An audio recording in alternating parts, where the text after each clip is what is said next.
President Obama's administration repeatedly targeted people of faith. He was reelected in 2012 by fewer than 5 million votes. Yet out of 90 million committed Christian citizens, there were 25 million who were registered to vote, but they never voted.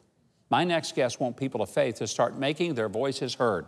They partnered for this year's election under My Faith Votes. And full disclosure, I'm their honorary national chairman, so they're pretty hard up for help. That's why we have them here tonight. Please welcome My Faith Votes CEO Jason Yates and Bishop Harry Jackson. Great to see you guys. Great to be here. Thanks. Thank you very, very much. Thanks. All right, Jason, I'm going to jump in right with you. Yeah. Faith voters, how big a deal is it that they show up and vote?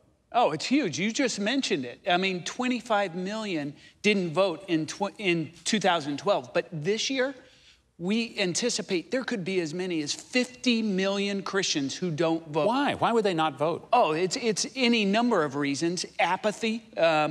They don't know enough about the candidates, and that comes into play a lot with local elections. And the other is, I hate to say it this way, but maybe it's a little bit of where they just don't feel like their vote matters or that their faith should play a role in politics. Bishop Jackson, you might have a little different view as to whether if a person is a person of faith, should they just say, I don't want to be a voting citizen, because that wouldn't be part of the gospel. Jesus didn't say, go and make voters of all the nations, but go and make disciples. So is there a disconnect here? Well, there is for some people. Making a disciple, the word really means to be a learner. And historically, the disciples followed a teacher. And if you think about a student, they learn knowledge for knowledge's sake, pass a test. A learner says, I'm going to live the values I've been passed down. And so I think it makes a difference. My father, when I was 1 year old, was threatened at gunpoint by a state trooper, believe it or not, in the state of Florida. He was involved in voter registration back in the 50s. And unfortunately, we didn't exercise our vote. Many blacks paid the ultimate price, shed their blood to get an opportunity. So I think it's a sacred right. It has a prophetic function, and we can be the conscience for the culture. More than it's about telling people how to vote, because I know that My Faith Votes does not tell people how to vote, which party to vote for, which person to vote for. So what is the message? Well, the message is actually pretty simple. First of all, My Faith Votes is not a political organization. We consider ourselves a faith-based organization. So we want to see every Christian integrate their faith into all of their life, and that includes their vote. And so our message to every faith-based believer is, we want you to pray, we want you to think from a biblical worldview about the issues, get informed about the issues, and then to vote, and vote from that biblical worldview. If people did that in record numbers, faith voters would actually control virtually every election. Would you say that'd be a fact, Bishop? I think it would be. And our problem, though, is that many people identify as being black or Hispanic or white first, as opposed to saying, I'm a Christian first who happens to be black. One way to say it is I'm black on assignment. I'm not really locked into the agenda that politicians and parties especially say, you know, black people, you should be interested in X, Y, and Z. If we thought differently, voted differently, we'd impact the nation differently, and our nation would be even more the shining beacon of light than it already is. We talked about that there are 25 million registered Christians that don't vote. How many Christian people in America aren't even registered? Is that a big number? Aren't even. I'd say it's somewhere in the range of 15 to 20 million, something along those lines. And here's the thing that's really important.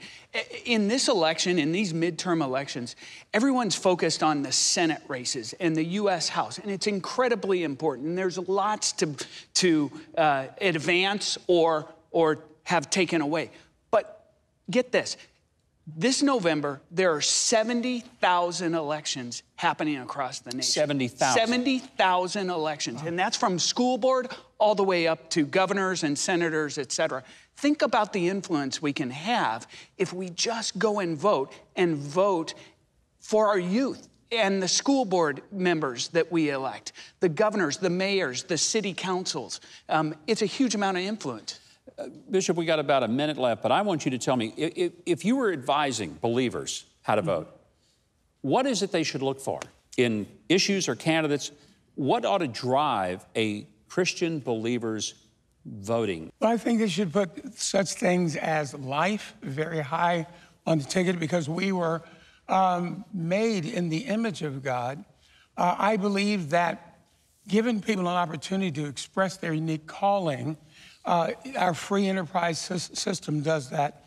So in America, you can have gifts and talents, you can parlay into amazing wealth, but more than that, it's a call to destiny.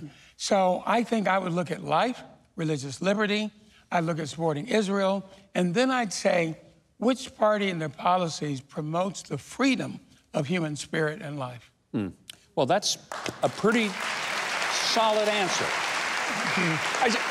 I just want to say, on our website, we have incredible resources for the faith voter to go to and access, from voter guides to platforms to how to register and vote early, all of those resources. I think that's an important point, Jason, because a lot of people say, I didn't even know which elections are there and who the candidates are.